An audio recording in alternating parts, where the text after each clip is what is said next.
여호와의 손으로 일하시는 교회라고 하는 제목으로 말씀을 전하도록 합니다. 2019년도 새해 첫 번째 주일입니다. 이번 한 해에도 여러분 모두가 건강하시기를 바라겠고 소원하시는 모든 일들이 주 안에서 다 이루어지시기를 주님의 이름으로 축복합니다. 매해 연초마다 느끼는 것이지만 저는 이번에도 2019라고 하는 새해 숫자가 아직은 참 많이 낯설게 느껴집니다. 이번 주 설교 원고를 쓰는데도 날짜를 기록하는데 나도 모르게 2018이라고 하는 숫자를 2번, 3번 계속해서 반복해서 적고 있는 것을 보고서 혼자서 웃음이 나왔습니다. 바로 지난주에 전했던 말씀 있지 않습니까? 내가 하는 일을 여러 번 반복해서 익숙해지는 편안함이 아니라 주님이 평안함을 주셨기 때문에 우리 영혼이 편안할 수 있기를 소원하는 마음으로 말씀을 전했는데요.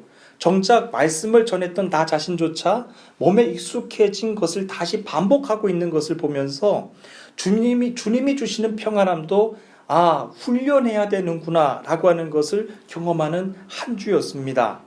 그렇습니다. 내가 같은 일을 여러 번 반복해서 편안해지는 것과 정말 주님이 평안을 주셔서 우리 몸과 영혼이 평안해지는 것은 본질부터 다르다고 말할 수 있습니다. 생각을 해보니까 저희가 터키에 온 지도 벌써 만 5년이 되었습니다. 절대로 긴 시간이라고 말할 수는 없지만 그 5년의 시간을 어떻게 지나왔는지를 되돌아보는 것입니다. 주님이 주시는 평안함을 간구하면서 교회와 가족들이 편안하게 정착을 했는지 아니면 같은 실수를 여러 번 반복해서 단지 그 일을 여러 번 반복했기 때문에 생활이 익숙해져서 편안해진 것인지를 한번 생각해 보았습니다. 그렇게 지난 연말을 하나님께 기도하는 마음으로 하나님께 새해 주실 비전을 구하면서 기도했습니다. 기도하는 중에 주님이 우리 이즈미르 교회와 성도들에게 주실 새 비전을 마음으로 붙잡으라고 하셨습니다. 2019년도에 주시는 새 비전은 여호와의 손으로 일하시는 교회입니다. 여호와의 손으로 일하시는 교회입니다. 당연히 지상의 모든 교회들은 여호와께서 일하시는 교회들이 되어야 합니다. 하지만 여호와의 손으로 일하시는 교회가 되어야 합니다. 교회가 똑같은 일을 하더라도 누구의 손으로 일을 하느냐가 아주 중요하기 때문입니다. 하나님이 주신 새 비전을 여러분들에게도 전하기 위해서 지난 시간에 드렸던 말씀을 잠깐 다시 기억해 보기를 원합니다. 분기점이라고 하는 제목으로 말씀을 전해드렸는데요. 모세의 노래가 기록된 출애굽기 15장 말씀이었습니다. 이스라엘 백성들은 노예로 무려 430년 동안이나 똑같은 일상을 날마다 반복하면서 살았습니다. 생각을 해도 너무나도 지루하고 노예로 산다는 것 자체가 얼마나도 고통스럽고 치욕스러운 일이겠습니까? 그들은 바뀌지 않는 상황에서 이집트의 감독자들의 매질을 할 때 맞고 울었다고 했습니다. 얼마나 그 생활이 어렵고 힘들었겠습니까? 그리고 부르짖었다고 했습니다. 고통스럽지만 그렇게 오늘도 내일도 같은 일을 반복하면서 그들은 살았습니다. 그들은 노예가 된 자신의 손을 하루에도 여러 번 보고 또 보았을 것입니다. 그리고 씻어보기도 했을 것입니다. 혹시나 자신이 하는 일이 달라지면 어떨까? 손은 여전히 노예의 손이었습니다. 정말로 고통스럽지만 이스라엘 백성들은 노예의 손이 되어버린 자신의 손을 날마다 보면서 그 손조차 익숙해져 갔습니다. 그리고 자신의 손으로 하는 노예 일도 편안해져 갔습니다. 아무리 고되고 힘든 일도 날마다 반복해서 하면서 고통조차 익숙해져가는 이스라엘 백성들입니다. 하지만 여호와 하나님은 절대로 그들의 모습이 익숙하시지 않으셨습니다. 여호와는 이스라엘 백성들이 날마다 고통하는 그 자리에 함께 계셨는데도 이스라엘 백성들은 익숙해졌지만 여호와 하나님은 그들의 모습이 전혀 익숙해지시지 않으셨습니다. 그리고 편안해지시지도 않으셨습니다. 여러분, 이 둘의 차이가 무엇이라고 생각을 하십니까? 오히려 고통은 이스라엘 백성들이 당했고 똑같은 시간을 똑같이 지낸 것인데 백성들이 더 익숙해졌고 여호와 하나님은 이스라엘 백성들의 모습이 익숙해지시지 않으셨다는 것입니다. 그 차이가 무엇일까요? 사람이 익숙해지고 일이 편안해지는 것은 단순히 그 일과 상황이 반복되기 때문만은 아니라고 하는 것입니다. 이스라엘 백성들은 노예의 옷을 입고 날마다 똑같은 일을 하는 것이 익숙했습니다. 하지만 여호와는 아니셨습니다. 여호와는 세상으로부터 고통받는 것이 너무나도 익숙해져 있었던 이스라엘 백성들을 어떻게 해서든지 깨우셔야 했습니다. 이스라엘 백성들이 애굽의 문은 이미 나온 상황이었죠. 지난주에 드렸던 말씀을 다시 한번 생각해 보십시오. 그 상황에서 이스라엘 백성들이 다시 그곳으로 가겠다고 한 것입니다.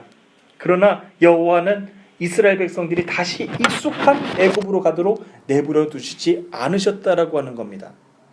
저는 당시 이스라엘 백성들의 상황을 생각하면서 이미 하나님을 믿고 그분의 길을 가고 있는 나에게도 가장 큰 위험은 똑같은 일을 매일 반복하면서 배운 익숙함이지 않을까 생각을 해보는 겁니다.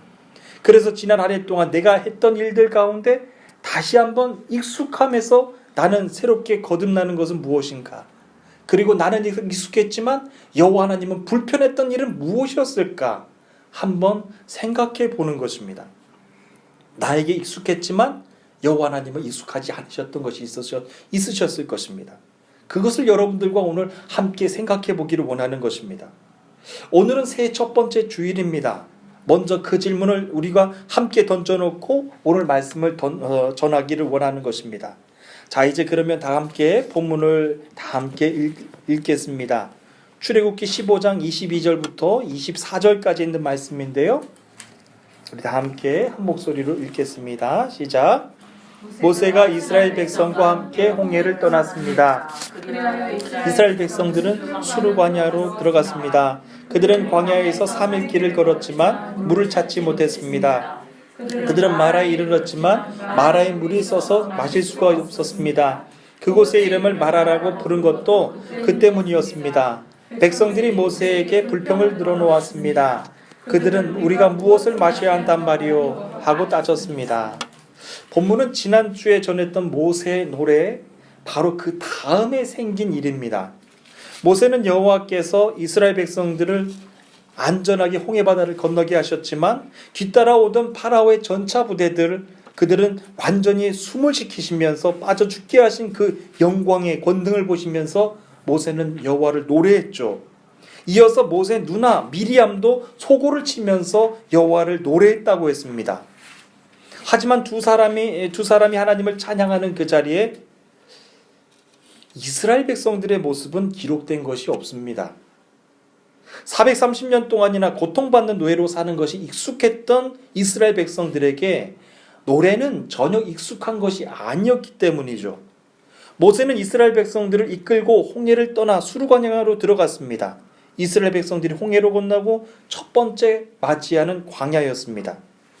수르광야는요, 물이 거의 없고 전체가 아주 깡마른 메마른 광야 지역입니다. 한쪽에서는 여호와를 노래하고 또 한쪽에서는 심통이 잔뜩 난 상황에서 갑자기 하나님께서 그들을 광야로 옮겨가신 것입니다. 게다가 수르광야에서 들어가서 3일 길을 걸었다고 했는데 물을 찾지 못했다라고 했습니다. 물을 3일이나 찾지 못했다고 했으니 모세나 이스라엘 백성들 모두에게 광야에서 머무는 시간이 점점 더 길어지면 길어질수록 두려워지기 시작하는 시간이었을 것입니다. 물을 더 이상 구하지 못하면 자칫 광야에서 다 죽을 수도 있는 상황이었기 때문이죠. 그들은 지난 3일 동안 60만 명이나 되는 장정 그리고 그에 속한 가족들까지 따지면 좋게 200만 명이 넘는 사람들이 광야에서 물을 찾지 못하고 고통하는 상황이 계속해서 이어졌다라고 하는 것입니다. 그 3일을 한번 생각해 보았습니다. 3일 동안 이들이 무엇을 했을까요? 60만 명이나 되는 그 노예들이 자신의 손을 다 빌려서 아마 할 수 있는 것들은 다 해봤을 것입니다. 430년 동안이나 이집트의 노예로 일했으니 그들 중에는 광야에서 수맥을 찾는 일을 했던 노예들도 다 있었을 것입니다. 그들은 자신의 손으로 수맥을 있는 곳 없는 곳 다 뒤져서 찾아봤습니다. 하지만 물은 찾지 못했습니다. 그러나 이스라엘 백성들은 물을 찾는 일을 포기하지 않았습니다. 아니, 포기할 수 없었습니다. 자기들이 익숙하고 편안한 방법으로 또 찾고 또 찾았습니다. 노력의 결과였을까요? 그들이 마라에 이르렀을 때 드디어 물을 찾았습니다. 자신들의 손으로 찾았으니 얼마나 감격이 되고 보람이 됐겠습니까?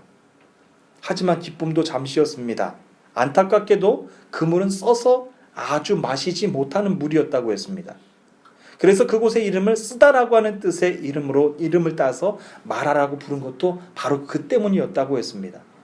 자신의 손으로 익숙했던 그 방법대로 3일을 열심히 구했지만 실패했던 그들, 자신의 손을 보면서 참 안타까운 마음이 컸을 것입니다.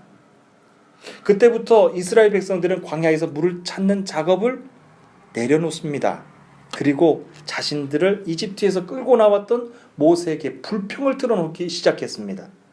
당시 광야에서의 상황이 위험하기도 했지만 이스라엘 백성들에게 불평은 아주 쉽고 익숙한 것이었습니다. 여러분 생각을 해보십시오. 430년 동안 이스라엘 백성들이 불평을 얼마나 쉽게 했을지, 얼마나 익숙하게 했을지 말입니다. 어려운 상황에서 불평을 할 수 있는 것 다 할 수 있습니다.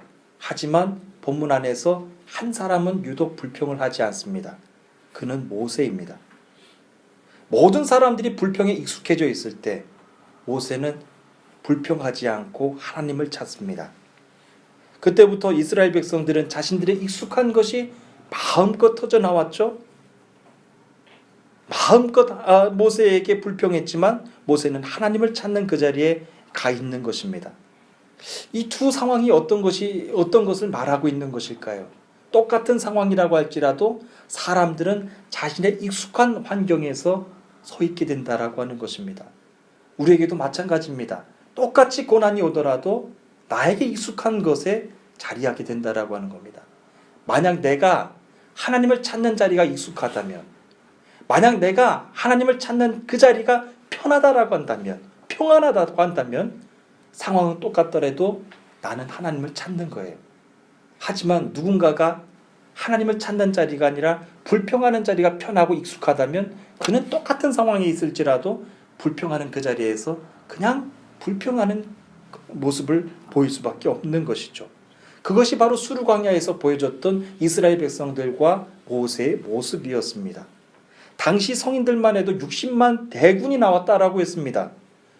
여러분 오늘도 가족이 이렇게 오셨는데 4명씩만 따져도요 6, 4, 24, 240만 명이 불평하는 거예요. 그 소리가 수르 광야를 다 덮었을 것입니다. 그런데 그 소리들 가운데 하나님을 찾는 한 사람, 모세의 소리가 있었다라고 하는 것입니다. 저는 한 해를 이제 살면서 여러분들에게 익숙한 것이 무엇이었는지, 하지만 하나님께서 그 익숙함이 아직도 익숙해지지 않으셨던 그것은 무엇이었는지를 한번 곰곰이 생각해 보시는 오늘 이 시간이 되셨으면 좋겠습니다. 분명히 하나님은 나에게 익숙하기를 원하는 것이 있는데 내가 이미 익숙해져 버린 것이 있어요. 그런데 그것을 하나님께서는 끊기를 원하신다라고 하는 것입니다. 자, 이 말씀을 가지고 계속해서 이제 본문을 이어가도록 하겠는데요. 25절, 26절 말씀을 다 함께 읽겠습니다. 25절, 26절입니다. 읽겠습니다. 시작. 모세가 여호와께 부르짖었습니다. 그러자 여호와께서 모세에게 어떤 나무를 보여주셨습니다. 모세가 그 나무를 물에 던지니 물이 단물로 변했습니다.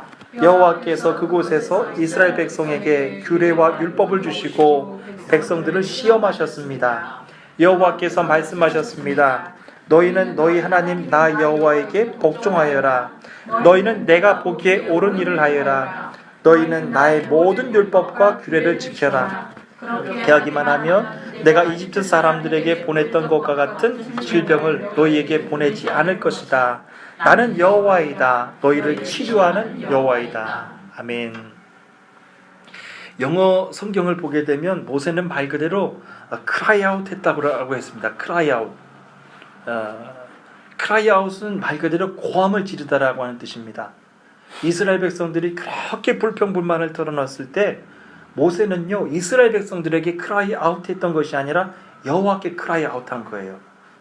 이것은 정확한 원문의 번역은 고함을 지르다, 외치다 라고 하는 뜻인데, 왜 모세는 기도의 모습을 온전하게 갖추지 못하고 고함을 질렀을까 하는 것입니다. 정말로 그 상황이 난처했을 것이죠. 믿음의 사람, 이스라엘 백성의 민족의 지도자였음에도 불구하고 그렇게 어려운 상황도 오게 된다라고 하는 것입니다. 여러분, 이와 같은 것은요, 한 가정이 가장에게도 찾아오고 한 교회를 믿음으로 인도하는 목회자에게도 찾아오고 회사를 경영하는 오너에게도 찾아옵니다. 내가 하나님을 열심히 잘 믿고 있지만 도저히 이것은 할 수 없는, 내 손으로는 할 수 없는 그런 상황이 찾아오기도 하는데, 우리는 그때 기도가 이루어져야 되는데 기도하지 못할 때가 있다라고 하는 거예요. 그냥 그럴 때는 하나님 앞에 소리를 지르는 것이죠. 오 주여 라고 말입니다. 정말 어떻게 되는 상황인지 몰랐을 것입니다. 모세가 한 말은 하나님의 말씀을 따라서 순종하고 순종한 것밖에 없는데 모세에게 그 상황이 너무나도 힘든 거예요. 여러분, 차라리 불순종해서 당하는 고난은요, 내가 그렇게 해서 고난을 받는구나 라고 깨달음이 와요. 근데 하나부터 10번 다 하나님의 말씀에 순종했는데도 불구하고 도저히 해결이 안 나는 것 같은 그런 모습, 상황이 올 때가 있다라고 하는 것이죠. 모세가 했던 것을 한번 돌이켜 보십시오. 하나님께서 말씀하신 대로 왔어요. 그런데 그에게 오는 상황은 지금 너무나도 힘든 상황입니다. 이 상황에서 어떻게 해야 될까요? 다시 이집트로 돌아갈 수도 없고 자기 손으로 할 수 있는 일은 다 했으니 이제 여호와께 우는 것밖에 없는 것입니다. 성도의 연약함일까요? 성도가 해야 될 도리일까요? 우리는 이처럼 어려운 일을 당할 때 하나님 앞에 기도의 힘조차 없을 때 우리는 하나님 앞에 울 수밖에 없는 것입니다. 마라 지역은 그야말로 사람들이 저마다 익숙한 모습을 그냥 있는 그대로 보여줬던 그런 현장이었다라고 하는 것이죠. 하나님께 울었던 모세가 있었고 불평했던 이스라엘 백성들이 있었다라고 하는 것이죠. 여호와께 우는 소리로 아마 수르광야 마라 지역은 아수라장이 되었을 것입니다. 그렇게 사람의 눈으로 전혀 해답이 보이지 않을 때 어떻게 해야 될까? 성경은 말합니다. 여호와께서 드디어 당신의 손으로 일하시기 시작하셨습니다. 여호와께서 모세에게 어떤 나무를 보여주셨죠? 모세가 그 나무를 물에 던지자 물이 단물로 변했다고 했습니다. 당연히 모세가 던진 나무는요, 신비한 나무가 아니었습니다. 그냥 보통 나무였습니다. 여호와의 손이 기적을 행하게 하신 것입니다. 그 기적은 여호와께서 얼마 전에 이집트에서 행했던 10가지 기적들에 비하면 가장 작은 기적에 가는 기적이었습니다. 하지만 중요한 것이 있습니다. 기적이 크고 작고의 문제가 아니라, 기적이 크고 작고가 중요한 것이 아니라 모세가 여호와의 말씀에 순종하면서 60만 장정들과 그의 식구들 모두를 살게 했다라고 하는 것입니다. 그리고 여호와는 바로 이어서 이스라엘 백성들에게 규례와 율법을 주시고 그들을 테스트하셨다라고 했습니다. 기록된 본문에 있는 말씀을 제가 읽어드립니다. 너희는 너희 하나님 나 여호와에게 복종하여라. 너희는 내가 보기에 옳은 일을 하여라. 너희는 나의 모든 율법과 규례를 지켜라. 그렇게 하기만 하면 내가 이집트 사람들에게 보냈던 것과 같은 질병을 너희에게는 보내지 않을 것이다. 나는 여호와이다. 너희를 치료하는 여호와이다. 한 사람의 순종으로 인해서 60만 대군이 넘는 사람들을 지금 회복하게 하시는 하나님의 손, 하나님의 방법이십니다. 이스라엘 백성들은 여호와께서 말씀하시기 방금 전까지만 해도 모세에게 있는 불평을 다 드러냈던 상황이었죠. 200만 명이 넘는 상황이 사람들이 한순간에 불평했던 상황이었습니다. 여호와께서 살아계시는 것을 몰랐기 때문이 아닙니다. 그분의 손이 일할 수 있도록 순종하지 않았기 때문입니다. 여호와께서 가라고 하시면 여러분 가야 됩니다. 그리고 멈춰서라고 하시면 멈춰서야 되는 것이 순종입니다. 여호와의 손이 일하시는 건요, 아무리 작은 기적이라고 할지라도 믿음의 사람들이 그분의 말씀에 순종할 때 여호와의 손이 움직이기 시작한다라고 하는 것을 우리들에게 보여주는 것입니다. 저는 본문의 말씀을 보면서 큰 도전을 받아요. 60만 대군이 다 순종한 것이 아닙니다. 한 사람이 순종했을 때 전체를 다 살린 거예요. 한 사람이 순종했을 때 전체를 다 먹이게 하신 것입니다. 언제 그런 것이 일어났습니까? 언제 여호와의 손이 일하셨습니까? 작은 기적, 어떻게 보면 너무나도 보잘것없는 비과학적이고 비이성적인, 여러분 나무를 물에다 빠뜨리라는 게 얼마나 더 우스워 보입니까? 그런데 그 작은 일까지도 순종했던 한 사람의 순종함이 있었을 때 전체가 다 살았다라고 하는 것이죠. 그분의 말씀 뒤에 순종이 있었기 때문에 여호와의 손이 움직이셨다라고 하는 것입니다. 그리고 또 한 가지를 말씀하셨습니다. 나는 치료하는 여호와이다. 여호와의 말씀에 순종하고 모든 율법과 규례를 지켜 행하면 이집트 사람들에게 보냈던 것 같은 질병을 너희에게는 보내지 않을 것이다 라고 말씀하셨습니다. 사실 인간의 육체는요 약하기 때문에 아무리 하나님을 잘 믿어도 병약해지고 병들고 죽는 것이 사람의 연약함입니다. 그래서 이 말씀을 어떻게 이해해야 되는가는 매우 중요한데요. 이 말씀은 당시 이스라엘 백성들의 입장에서 이해해야 될 필요가 있습니다. 이제 이집트의 노예의 옷을 막 벗은 상황입니다. 이집트의 문을 나왔던 이스라엘 백성들의 모습은 정말로 남루하고 냄새나는 모습이었을 것입니다. 그리고 병들지 않은 사람이 하나도 없을 정도로 매를 맞은 사람들, 그리고 병들어서 병든 사람들, 그들의 육체는 심하게 병들었고 아팠을 것입니다. 아마도 정신적으로도 큰 트라우마를 겪었던 사람들이 아주 많았을 것입니다. 하나님은 이제 이들을 믿음의 백성들로 세워 가셔야 되는 것입니다. 하나님은 이제 그 백성들을 언약의 땅 가나안 땅으로 인도해 가셔야 되는 것입니다. 여호와 라파의 하나님, 치료의 하나님은 그때 여호와의 손으로 그들의 상한 부분을 다 치료해 주신다라고 말씀하신 것입니다. 너희들이 다 내 말에 순종하면 너희들에게 있었던, 여기에서 더 들어오는 건요, 이집트 사람들에게 내렸던 질병은 너희에게도 내리지 않는다. 이것은 구분하신다라고 하는 거예요. 너희들을 구별하신다라고 하는 것입니다. 세상 사람들에게 주었던 그 질병이 아니라 너희들은 보호할 것이고 거룩하게 지키신다라고 하는 말씀입니다. 이 모든 것은 다 여호와의 손으로 직접 행하셨어요. 여호와의 손으로 일하셨고 여호와의 손으로 순종을 원하셨다라고 하는 것입니다. 그렇습니다. 여호와 그분의 손으로 일하시기 위해서는 어떤 상황에서도 그분의 말씀에 순종하는 믿음의 사람 한 사람이 있어야 된다라고 하는 것입니다. 여호와의 손으로 일하시는 교회라는 표어로 비전을 주셨는데요. 저는 큰 부담이 되지 않을 수가 없어요. 왜냐하면 한 사람의 순종으로 인하여서 여호와께서 일하시는데 그 순종하지 못하는 사람이 나라면 하나님께서 나로 인하여서 일하시지 않는다면 어떻게 될까? 그리고 나의 익숙함을 통하여서 하나님께서 일하시지 않는 상황이 온다면 어떻게 될까? 내 안에 그 반복되고 일상으로 익숙해져 있는 것이 무엇인지를 다시 한번 말씀이 끝나는 지점에서 다시 한번 생각해 보게 되었어요. 2019년도 우리 교회에게 주신 말씀은 그렇기 때문에 한 사람 두 사람이 지켜서 이루어질 수 있는 말씀이 아닙니다. 우리 모두가 다 지켜야 됩니다. 우리 모두가 다 이 경각심을 가지고 나에게 익숙한 것을 다 끊어버리고 하나님의 말씀에 순종하기를 원할 때, 순종하기를 노력할 때 이 말씀은 이루어질 수 있는 말씀이라고 하는 것입니다. 저는 새해를 시작하는 이제 첫 번째 예배에 여러분들 기업체를 축복합니다. 가정을 축복합니다. 여러분들이 만나시는 모든 영혼들을 축복합니다. 여호와 하나님께서 직접 행하실 것이고 손으로 이루어 주실 걸 믿습니다. 하지만 그것을 위하여서 한 사람 한 사람이 다 노력해야 된다라고 하는 겁니다. 내가 말씀에 순종해야 됩니다. 내가 하나님의 말씀에 작은 것 하나까지도, 이성적이지 않는 것까지도 하나님 앞에서는 다 순종해야 된다라고 하는 것입니다. 2019년도 여러분들이 행하시고 계획하시는 일들이 있으실 것입니다. 어떤 일이라도 여호와의 손으로 그 일을 행하실 수 있도록 여러분들이 작은 일 하나에도 순종하시는 거룩한 한 해가 되시기를 간절히 축복합니다. 우리 다 함께 기도하도록 하겠습니다. 기도하시겠습니다.